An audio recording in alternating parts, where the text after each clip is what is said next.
Simple lang ang wish ko sa bayan natin for 2020 ay 3 I's. Integrity, impeachment, ICC. Okay? Yeah. Abangan nyo po yung mga cases na ipa-file natin sa 2025, lalo na sa PhilHealth. Siguro pag-aaralan na rin natin yung case sa MOOE at syempre babantayan natin yung confidential fund. Tandaan po natin na ibig sabihin ng PR ay public relations pero sana meron din performance and recognition. Ihalal po natin yung mga kandidatong may performance. Ang dream ko for the new year ay less guesting sa Facts First.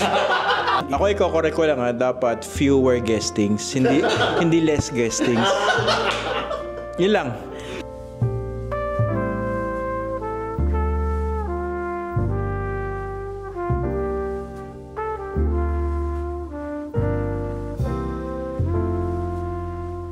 Magandang araw po sa inyo lahat. Welcome po sa ating special Facts First year-end episode. Kasama po natin muli ang ating mga madalas kausap, mga kaibigan dito sa Facts First. Starting from the least important to the most important. Si Ronald Llamas.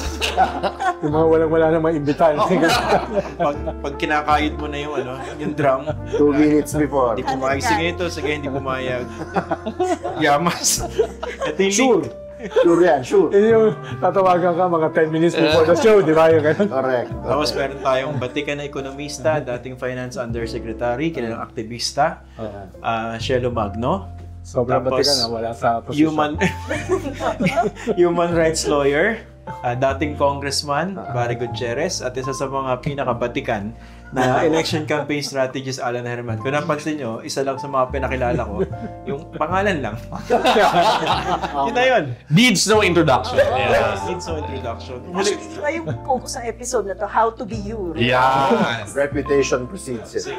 Simula pa lang yan. Simula pa lang yan. Puro pasapasa ka lang. Sa last episode, pinag-usapan natin yung ano yung mga nangyari in 2024, yung pagkakabiyak ng unit team. So, moving forward, isa-isayin natin. Let's start with Attorney Barry. What do these events of 2024, in particular yung pagkabiyak ng unit team, how this would affect, let's say, or how this would help shape the 2025 senatorial election?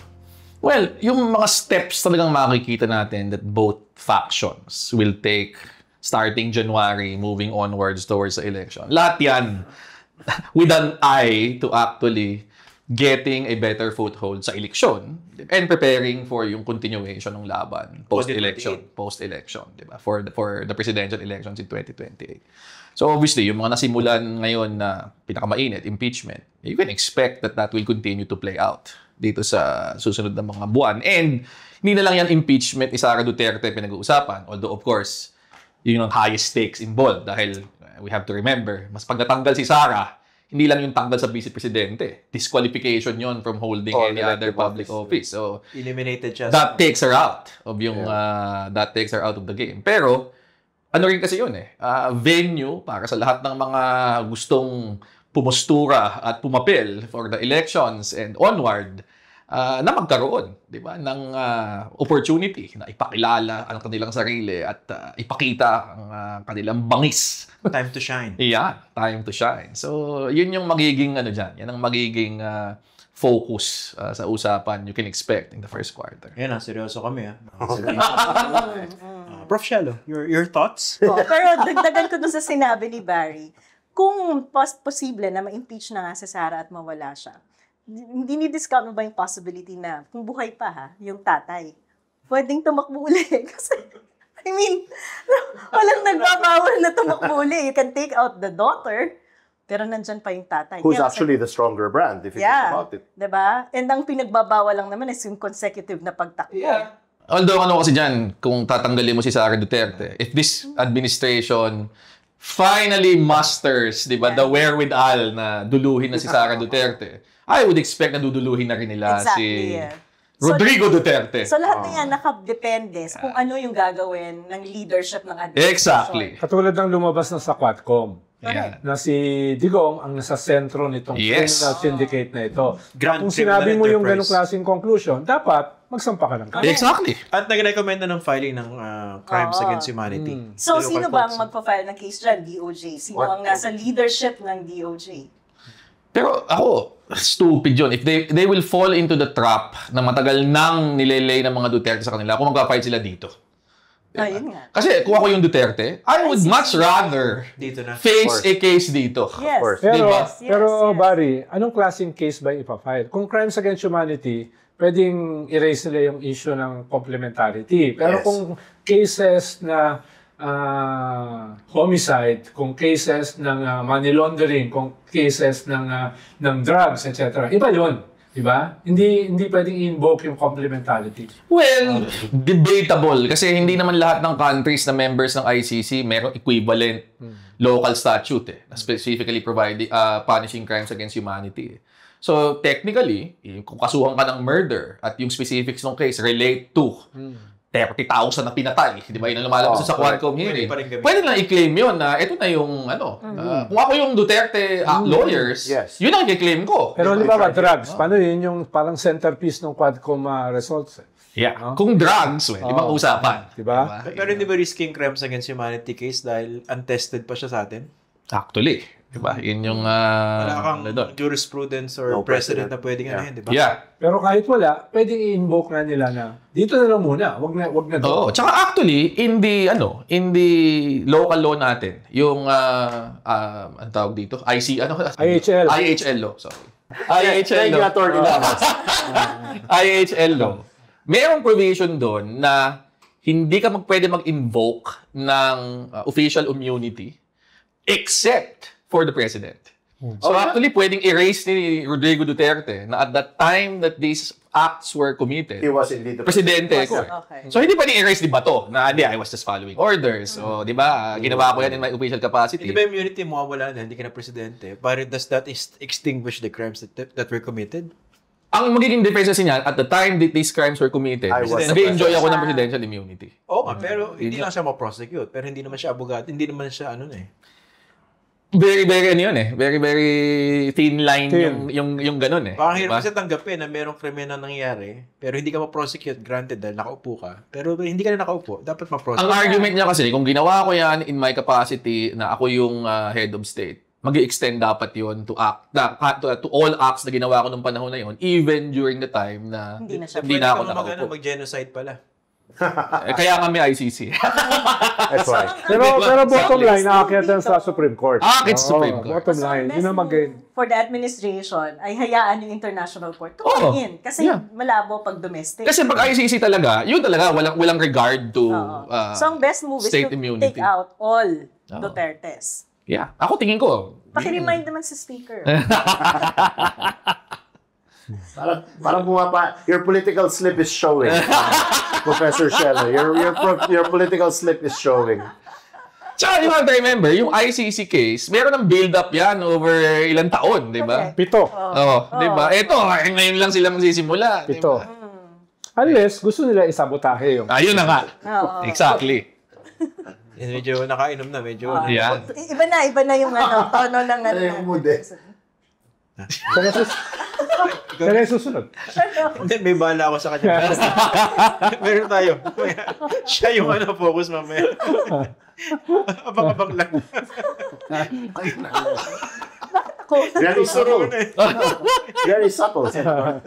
Napaka-short-lived ng serious part. Ay. Siya na susunod. Kaya tatalungin mo. Sumagot na eh. Ikaw na? Ikaw na. Sumagot ka na ba? Oo. Paano nakalampas yun? Babalot pa sana ako eh. Ikaw na. Nawala ng ulirat eh. Hindi. Ang sa akin naman, yung inaasahan ko lang, Wala pa yung tanong. di ba? Bolang kristal, yan. Pero ICC, di ba? Would that be a big In issue? relation to sa sinabi ni Attorney Barry, dahil meron kang several Damocles swords na hindi pa bumabagsak, no, for whatever reason. Kung hindi bumagsak yan at mag-survive yung mga Duterte, there will be hell to pay. Tama. The momentum will be on Yun his yung side. suot niya rin okay, di ba? Yung hell to pay. Oo. So, hell to pay. Hey, you said it, I didn't. Anyway. At sabi nga Siya ni... pinakamataas ang IQ. Hindi, kanya Philippine Science yan eh. Pero, actually, pumasa rin ako ron, pero hindi ko tinuloy. Wala ko yan ng Philippine Science sa high school. Kakasimula pa lang yun. Earth, Wind, and Fire pala elements dun nung panahon mo. So, Periodic table, 4 lang. So, inaasahan ko na ito ay bumagsak na. Dahil kung mag-survive sila, we will rip the whirlwind. Sabi nga ni Sara at saka ni Digong, no? Kami yung magiging presidente at vice president ng impyerno. Doon tayo pupulutin sa 2028 and beyond. No? Kung hindi, papabayaan bumagsak itong Damocles swords. Ano ba ito ba mga Damocles swords na ito? ICC, which will come anytime. Tama. Impeachment, which will happen soon. Cases na file. Hindi sila contradictory sa isa't isa. Tama. Pwedeng sabay-sabay silang gawin. No? Dahil yan yung going for the jugular. No? Ang problema, ayun na, sabi nga natin kanina, natadivert. No? Parang yung jugular, no? Nagiging braso na lang. No? Layo naman nun.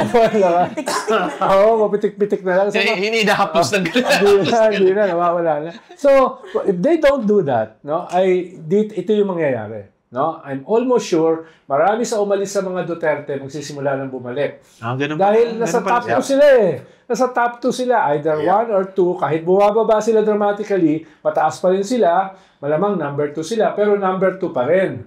At yung kandidato ng gobyerno ay very, very, very, very distant fourth. No? Saan ba ito? Presidential? Presidential, going to 2020. Hindi Then, distant. after the midterm, Hindi pa nga lumalampas sa margin of error eh. ako, medyo lumampas na. No? Pero after ng midterm, no, magbabago na complexion eh. Tama. At ang iisipin na yung kanilang political future, which is 2028. Correct. Yes. No? Kaya, yun yung mahalaga. Let the Damocles swords fall. No? Para, ikalawa na problema ay itong nag-scale up ng mga corruption na nangyayari, na sabi nga natin, nakaka-divert, no? Ay makakatulong ito dun sa landscape kung mararamdaman ng tao na walang pagbabago sa kanilang sikmura, walang pagbabago sa kanilang mga benepisyo, walang pagbabago dun sa presyo ng gamot at kuryente at saka tubig. No? Yan ay dagdag dun sa magiging alignment post-midterm. No? Kaya habang mahina yung alternatives para dito sa dalawang puwersa ng kadiliman at puwersa ng kasamaan. No? Kaya sana ang mangyari ay bumagsak yung mga swords of Damocles, sana ay magtimpi, moderate their greed ng mga nakaposisyon, at sana doon sa nakikita nating resulta ng mga surveys na may kalahati ng populasyon na naghahanap ng alternative, sana yung alternative na yan ay medyo bilis-bilisan. Someone steps. No? Bilis-bilisan nila para going to 2028, may pagpipilian yung mga tao. Feeling ko yung isang alternative naka-green eh. Meron bago natin puntahan yun. Yan na, meron tayong foreshadowing kung saan natin dadalhin yung usapan. Ito, expertise ito eh. Nasa ano niya to eh. Nasa... Wheelhouse. Okay. Hindi, example yan, di ba? Parang Sara Duterte. Do you think she's effectively exploiting this? Absolutely. This respite. Absolutely. This happy distraction. In fact, this isn't a respite for her. This is a time for attack, I think, for them. No? Pero ironically, tahimik siya. Tahimik siya, pero yung kanyang mga talking heads na ginigest sa mga reputable shows. Talagang hindi may pagpag eh. No? Balik na naman. Diba? Ano siya, all out. Siguro maraming Facts First viewers na mahilig din sa comics dahil mga nerds sila. Mga walang buhay. Joke lang. Anong comics? Hindi na pinabutan. Kung kilala ninyo yung kalaban ni Superman na si Doomsday. Yan. Si Doomsday yan eh, di ba? What doesn't kill you makes you stronger. Pag hindi mo pa nadurog ang mga Duterte ngayon, I promise you, they will be unbeatable. Nietzsche. Kung hindi mo nadurog ngayon, despite everything, tanga ka na lang. Pag hindi mo pa nadurog, despite everything, given every chance, I'm telling you, nadaga. they will come back stronger. Tama. Daga, no? Nadaga. Si Doomsday yan. You agree na, no? Hindi, tsaka yung mga Duterte talaga, if given the opportunity to come back and, di ba, bawian to mga to, they will definitely not hesitate to pull the trigger. Absolutely. Diba? So, bakit Absolutely. hindi yun nare-realize? Or nare-realize, di ba? Bakit pa pitik-pitik lang? Bakit pa? In fact, that might be their main motivation. Yeah. Di ba? That might be their main motivation right now, more than reclaiming their name or restoring the ano. Right now, siguro iniisip nila. Babawian namin to What mga to. gets them up every day is, wow, pag kami nabalik, Tsaka ako, yari kayo lahat. si VP Sara is not even making a secret about it. Yes. Sinasabi na yun. Yeah. Outright. Di ba Yes. diretso? Do you think na mas vicious si Sara kaysa sa tatay? Oo. Yes. Parang Makikita mo sa mata eh. Oo. Sa mata. Yung mga dead eyes. wala bang sample? Para Yung mga mata naman. Sige nga. May Yung mga example mata, dead eyes. yung mga mata, yung mga ganyang mata. Yan. Labutan ako. Yan yung, tapos yan yung mga taong ayaw mong makaharap sa isang madilim na iskinita. Kasi mag-iilang yung harap. Pag nakita mo, takbo ka na. Yan. Nagkakaroon na ng backlight. Oo. Mahirap. Hindi pa naman hindi ganun karami yung kinakatakutan ko, pero pag makasalubong kayo sa madilim na iskinita, aripas akong takbo. At saka iba yung lutong na crunchy yung pagmumura niya. Crunchy. Tsaka yung sasabihin niya na hindi ako nakakalimot.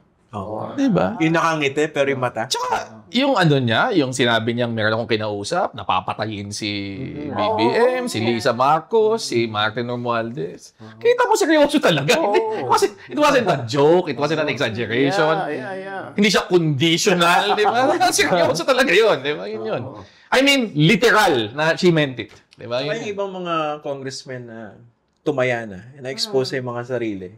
Nadidinig ko kabado na eh. I'm sure. Alam nila na I'm sure. target ako eh. Yung iba hindi eh. Diba? So what should they do? Kasi mali na naman ang mga target sa Sara eh.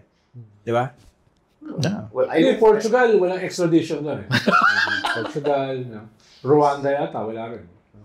I know for a fact na nung nagsalita si BBM when he sent that text to the congressman, I know for a fact that a lot of congressmen were cursing and shouting in the air. Dahil feeling nila, uy, Nilaglag kami. naglag kami. Nabasa mo doon. Kasi sa akin, it was part of a PR strategy ng presidente para kung magagalit mo yung mga tao, Hindi sa kanya. hindi sa akin. Even if I assume dahil presidente siya, kasama siya sa planning. Correct. I assume, ha? Correct. I assume. Check deniability. Diba? Pero, Ang sinasabi mo na ang Congress, walang sariling isip eh. No? pero if it was a strategy, it was a stupid strategy. Dahil, hindi naman mapabawasan yung galit sa kanya. Galit na eh. Tsaka yung acting niya sumobra sa galing eh. Oo. Kung ba naman yung magsabi ng gano'n, tapos never say never. Saka na-leak yung text message ng presidente. Accidentally, no? Accidentally. Ito Ano niya. klaseng communication? Parang narinig yun. Ika, screenshot. Uso ngayon na screenshot, di mo ba alam? Si Rico Blanco raw, hindi mo rin mag-screenshot. O magpasalamat si VP Sara kay Maris Racal tsaka kay Anthony Jennings. Actually. Sino mo nakapahinga ka? I was in a dark place. Maganda. You? Sabi ni Maris Racal. Akala ko yun. Then latest nag-hiking siya, di ba? Updated si Sen. Kaya yung yung... Pasok daw kasi sa age range. Correct. Hindi, relate ako dun sa Actually, sabi nga Kaya ko blanco siya nakarelate. Kaya yung dami nung Damocles sword eh, na nakaamba. si Edu Jennings. Ronald Jennings. Pero yun, I think survival issue rin sa ibang mga congressmen yan. Hindi Oo. nadidinig ko nga na. Yeah. Kaya isa akong And I nakausap. guess, that's the reason kung bakit wala pang numbers hanggang ngayon, di ba? Para ma-forward yung impeachment. Sabi nila, pag gumalaw sa speaker, madali. Hindi Oo. sila, yung 1/3. Okay. Pero tingin ko with the third articles of impeachment na silang ba today, no? Meron na. Yun na. Oo. Kaya na. Kasi mukhang kumikilos behind the scenes si Bongbong eh. Pero Senate naman yung dyan eh. Senate is, each man is an island. Yeah. That's the problem. Kaya yung sinasabi mong minority or majority ay lahat yan relative eh. Wala yan. Lahat yan eh. Pagdating Sa Senado, mapipilitang Malacanang mismo ang Yeah. kumilos. Yes. Yun yun. Yung carrots and stick. Yes. At saka nakataya yung mukha nila doon eh. Kasi Yan sila yan. yung nakasalang araw-araw sa impeachment. Papanoorin ng mga tao tapos kung re-electionist ka. Kung ganun pala, total meron tayong strategies. So, maiiba yung yung campaign strategy ng isang... Absolutely. I mean, if you're talking about Sword of Damocles, if you're a senator, you're running for re-election. Yeah. At may trial. Ang two Sword of Damocles mo ngayon, DDS votes, marami pa rin yan. Tsaka iglesia. Tsaka iglesia. Oo. Pero on the other side, pwede naman siyang takutin. Hindi ka namin dadalhin. So, ma-isolate mo naman. Baka mas malaking boto ng LGU.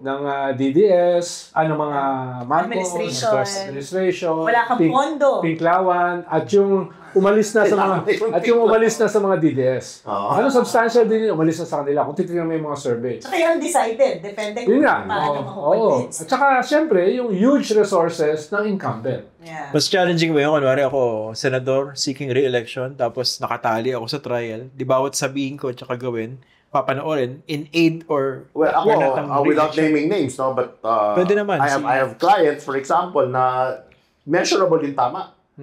Because they were part of the Quadcom, nag-backlash yung mga DDS sa kanila. Bumaba sa survey. Talaga? Pero siyempre, gusto nila laruin yung both sides. Tama. Ang problema sa isang polarized position, hindi ganun kadali. At makikita mo dyan, yung laro ni Amy, na patuloy siya bumababa sa survey. Yes. No? So, ingat din sila. Oo. Dahil siyempre, habol nila, best of all worlds, both worlds. Pero hindi ganun kadali nga dahil polarized Nainit siya na kay Amy, no? Ever Diba? since. Kaya understandable na yung mga senador ngayon, ayaw nila ng impeachment Yes. before the Correct. election. Mapipilitan. Exactly. Ang problema nila, kung tuloy na yung impeachment. Ayun, yun. Oh. Wala silang choice.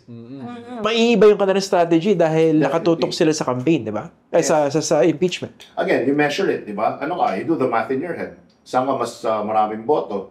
Doon sa makinarya, which is admin, or the backlash of the DDS/Iglesia. Yeah. So you can put quantitative weight to it. My guess is, tingin ko, baka mas malaki yung factor na DDS plus Iglesia vote, sa totoo lang. Talaga. Yeah. Sa tingin nila. Because national pag national retail votes yan Pero National is a hindi retail. ba nagpa-factor in yung importansya din ng pagkakaroon ng machinery on the ground na papasok yung resources ng administration? Correct. More on local, definitely. Kaya doon papasok yung necessity talaga na for the impeachment to actually push through sa Senate level. Kailangan talagang diinan ng palasyo. Yes. Kasi that would be the only thing to overcome yung Yes. calculus na yun. Yes, exactly. Yeah. Yun yun. Yeah. Immense pressure. Yun. Talagang pressure play talaga yan. Pressure talaga. Tsaka ako dyan sa point na pag hindi kayo luminya dito, Eto mga diba? At saka imagine kung ma-impeach si Sara tapos ma-survive yung trial, ma-acquit, Yeah. di ang lakas lalo nun. Oo. Yeah. Again, Mukhang tanga yung presidente nun. Yeah. Oo. Oo. And Tanga after talaga. midterms, there's always lame duckery. Ha? Yeah. May Lame lame duck na duckery yan. naman talaga na nangyayari after midterms. Pero mas mabilis to. Compounded. Oo. Diba? Compounded. Yeah. Pero idea ng impeachment trial after the elections. It's going to be even harder after the elections. Kasi magkakaalaman eh. Di ba? Yeah. Mas maraming barahang lalabas after elections eh. Yeah. In fact, after the elections, Ako, it tingin will be ko, pointless, I think. after the elections, wala na. Wala na. Pointless. Iba na yung focus, di ba? Wala na. After Kasi the lahat doon 2028 na. Tapos marami sa mga iba mga nagpo-propose- kongresista wala na. May nagpo-propose na simulan na ngayon January, February, tapos ipagpatuloy after the elections. Trillanes siya.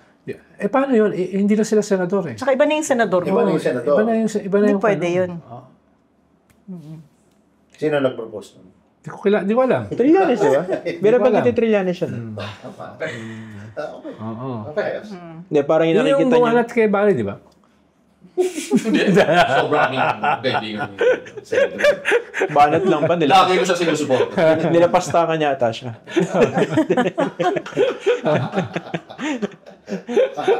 Yung pagbisita. Hindi, yung isang challenge naman, kung ikaw naman yung Nag-bullies daw sa body.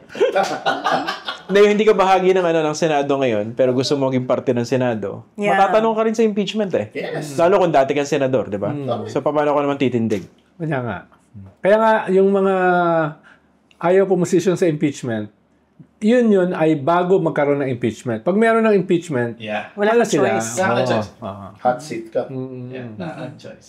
Okay. So, ang importante doon, even if you're not in the Senate, hindi ka senator, pero senatoriable ka, kailangan singilin sila. Oo. Kung ano din yung stand nila sa Correct. issue ng impeachment. To Ano? be fair. Correct. Diba? Paano kinakalculate mo yung mga iglesia, DDS, na pwedeng mabawas sa'yo? Pero hindi mo kinakalculate yung mga anti-DDS na pwede rin mabawas sa'yo. Yeah. No? Fair point.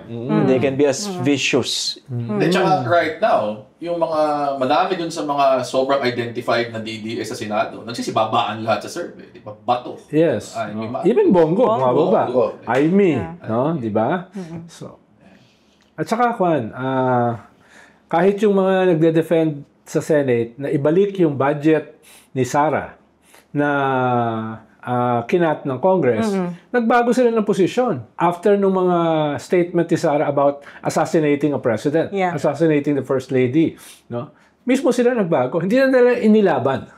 No? Ibig sabihin, itong mga senador na ito, na separate republic, sabi nga ni Alan, no, ay pwedeng magbago ng posisyon. Depende kung tingin nila ay makakabawa sa kanila. Tingin nila kung makakasama sa kanila. Katulad ng statements ni Sarah about assassination. May nakausap nga ako eh.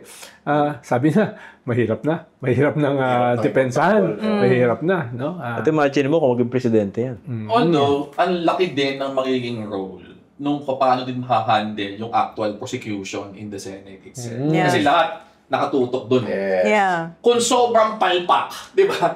Pucha, public opinion will now... Yes, yes. O magmukhang nire-railroad.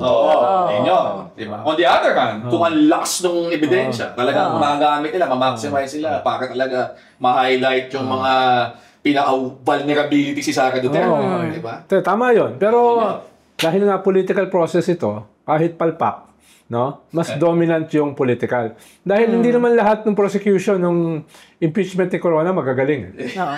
Pero sa hula mo, sino sa mga congressman ang haharap as prosecutor na magiging effective? Hindi ko na Mga pumaronta dun sa ano? Quadcom. Sa Quadcom. Kongdan. Hindi ko Ironically, mas madaming magaling sa House eh.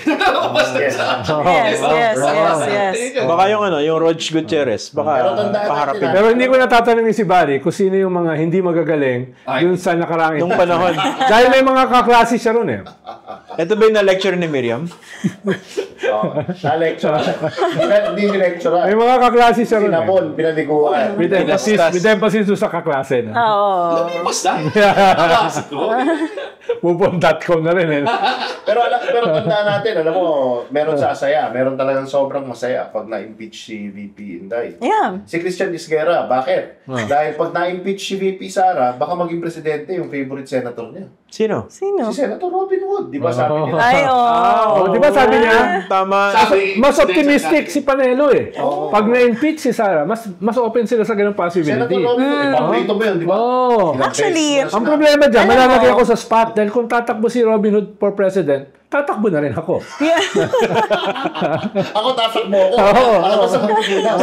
Tatakbo na ako. Actually, yung nung nakita ko yung statement na yan, natatakbo si Robin Padilla, naisip ako nung time ni GMA. Yes. Na di ba yung vice president nun, parang, tama ba? Yung Kabayan. inisip natin na, payag ka ba? Tanggalin mo si GMA, ito'y magiging presidente natin. Pagtiisan na lang natin si GMA. Sino papalit? So ngayon, parang, pagtiisan na lang natin si Sara kaysa si Robin. Pero mas iba yun. Kasi dito, President and VP na nakaupo. Maniniwala ba tayo kay Panelo? Although I heard, medyo naghahanda din na may in-entertain yung thought. Talaga? Ako depends what he's Ang sinasabi mo ba, sinungaling si Panelo? Depende ko na yung suit niya. Yung ba yung sinasabi mo? Parang mahirap lang pinapaliwanag siyang mo? paniwalaan. Oo.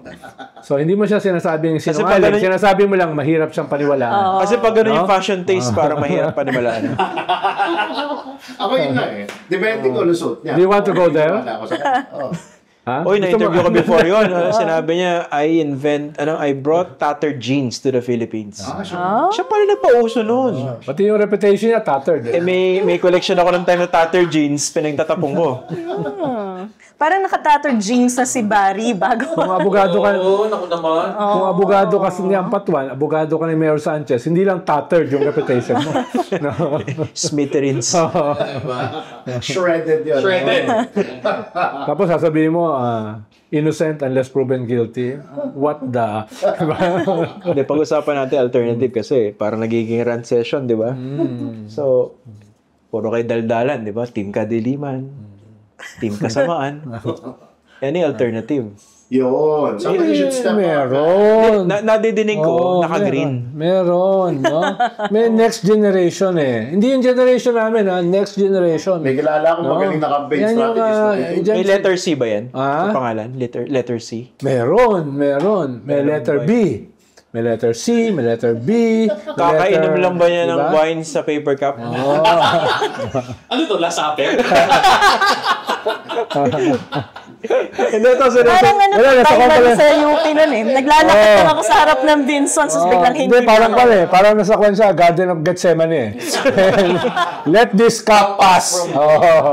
Makakaya ka ng dugo dito. Ay, ano na natin? Pero Wrap naman up na nagpapatakbo natin. sa'yo. Biblical na tayo. May nagpapatakbo sa'yo, di ba?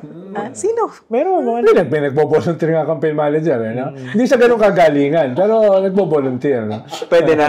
Oo, pwede na. Anong calling card niya? Success! Ako yung Akala ko sa kabilang site, infidelity. Bank account niya. Frozen. Hello, Elsa. Hirap dito, walang magkakakampi, no? Labo-labo, walang magkakakampi, no? O sige, alas na. So, hindi, kasi ka lang 30, minsan may feeling ka na di ba? Yung parang, mas magaling ka sa senador na to eh. Oo. Ay, hindi naman mahirap isipin yun. Di ba? Lalo sa usapang budget. Kaso hindi naman kasi yun yung metrics ng nagpapanalo sa Pilipinas. Kung magaling lang, ang daming magagaling. Babaguhin na natin yung metrics, ano ka ba? Dati, mination natin what would it take for him to win. Sabi mo, basically, highly improbable. Almost impossible. Almost impossible. Di ba yun naman ang conundrum sa modern democracy? Anybody who can win an election doesn't deserve to. Di ba? Yun naman yan. Great way. Pero ngayon kasi may 3.5 years ka na runway. Ibig sabihin, anything can happen dyan. Hindi yan katulad nung nag-decision sa Lenny during the time almost ng filing. So yung runway maikse. Ngayon, mas mahaba. Pero ito, example lang natin siya. Parang... Hindi, example lang. Example lang. Hindi natin sinabing tatakbo siya, di ba? Pero ibig sabihin, what would it take for someone like her? Para mabawasan naman yung mga tanga sa Senado. What would it take For Shelo to win? Again, the equation doesn't change. 4 M's: man, message, money, machinery. We already have a good product. The man is check. The messaging is we just need to come up with a nice dominant selling idea. So, money, machinery na lang. Money, machinery na lang. Build it, and it will come. Ayun lang, kailangan idagdag yung disruptive capability. For lack of a better example, the Miriam disruption. Parang almost overnight, naging frontliner siya. From out of nowhere. So, kailangan mo rin sa postmodern world, kailangan disruptive ka eh. No? Isang marka mo lang eh. Isang marka mo lang, aangat ka eh. No? Pero, hindi ganun tatakbo siya. Example lang to. Hindi sinabi tatakbo siya. Kung 2028 yung target na senatorial, when should she start preparing? Bakit hindi ba nag-start? Ano ka ba? Nag-start na ba? Yung rally mo ba? Yun na ba yun? Proclamation rally ko pala. Yung may megaphone? Last month. Pag puro denial, nagsimula na yun. Oo. Ikaw naman yung tanong ng tanong eh. Pag hindi nag-deny, no? Tagline na lang ang kulang. Oo. Pero, kanyan, pwedeng Pwede. Pucha, boboto ko na kagad. Hindi ko pa nakikita. Yung mga umiinom ngayon sa kanto. Uy, maganda nun. Sino yun? At saka, hindi naman siya mag-isa eh. Meron diyang pwedeng Magnificent Seven. Diba? May ganyan yan. Meron kang Vico Soto. Sino pa? Diba? Meron kang... Letter B. Mayor Magalong. Meron kang Barry Gutierrez. Diba? Meron kang Rafaela David. Diba? Yung ganun, may pito ka. Hindi mo kailangan punuan yung 12. May tanong ko, parang may nawala ron. Oo nga. Meron ka lagi... Tutulong nga sa campaign team, no? Deputy campaign manager. Dati pinapatakbo mo yun. Yan. Oo. Sino yung ulo? Sino yung, kumbaga, ano? Hindi, presidential na yan eh, 2028. Siya nga daw yung presidente, di ba? Either Lenny yan, o Risa, Sino? Sinong ulo nila? Either Lenny or Risa or kung walang-wala na, kung ang kalaban si Robin Hood Padilla, no? Malinaw na kung sino tatakbo. Sino? Ha? Sino? Yung kamukha ni Alden Richards, no?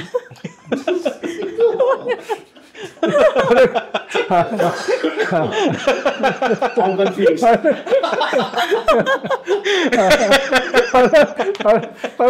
Parang hindi ko gusto yung tawa. Parang insulting yung tawa, di ba? We're not laughing at you. We're laughing with you.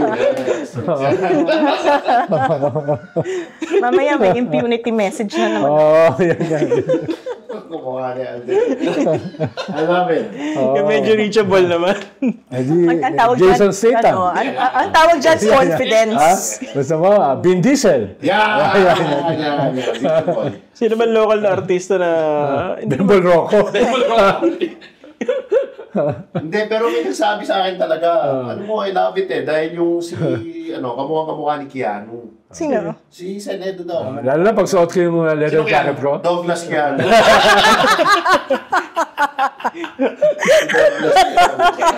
Unfortunately, paubos na yung battery. Ito ba dito? Paubos na yung battery. Ngayon na pag-usapan naman tayo seryoso. Tsaka, silent na talaga. Ang dami ang mga fearless forecast Fearless forecast. Pero I hope talaga nagabayan kayo kahit papano. Hindi naman to intended to impose our opinions on you. Pero ano lang to, guide. Actually, nag-i-impose eh. Minsan, no. Minsan kasi masyadong seryoso yung usapan. Hindi naman tumatatak eh. Basta matuto tayong magsuri, maging mapanuri sa mga kandidato. Parting shot. Sige, Loyalty magkasayin to natin. the country, loyalty to integrity, yan. Hindi kayo nagpapasalamat sa ATM pag nag-withdraw kayo ng pera, hindi rin yung sinasambay yung ATM. Lalo na pag frozen yung account mo. Lahat Ganun din ang politiko. Huwag kayong magpapasalamat dahil pera niya yan. Pero huwag niyong kalimutan, pag nagbibiro kami, doon kami pinakaseryoso. Parting shot. Ang loyalty natin nasa bayan, hindi sa politiko. So pag binoto nyo yan, make sure you demand accountability. Magdo, pero basta. Parang PhilHealth na PhilHealth yun. Konti na lang eh. Na-realize ko yung BG pala, bongo. Mahirapan kang gamitin yan. Hindi, pwede kong gamitin na yung kanya. Ako nagpatayo niya. Hindi ba BG. Mr. Malasakit, go. Handa ka bang maging spokesperson ulit? Ng presidential candidate? Kung si Shelo man. Dahil ang limit naman dyan, di ba may term limit, 3 term. May limit din sa pagiging spokesperson na natalo. Uy, sinali yung campaign manager. Kaya nga, pag ikatlo, pag dalawa pa lang yung talo ng spokesperson, Pwede pa isa. Parang mayor, ha? Kung si Alan, my calling card is success. Ako, my calling card has been tried our best. Big try. Thank you. Maraming salamat sa inyo. Merry Christmas, Happy New Year. Happy New Year! Happy Impeachment New Year!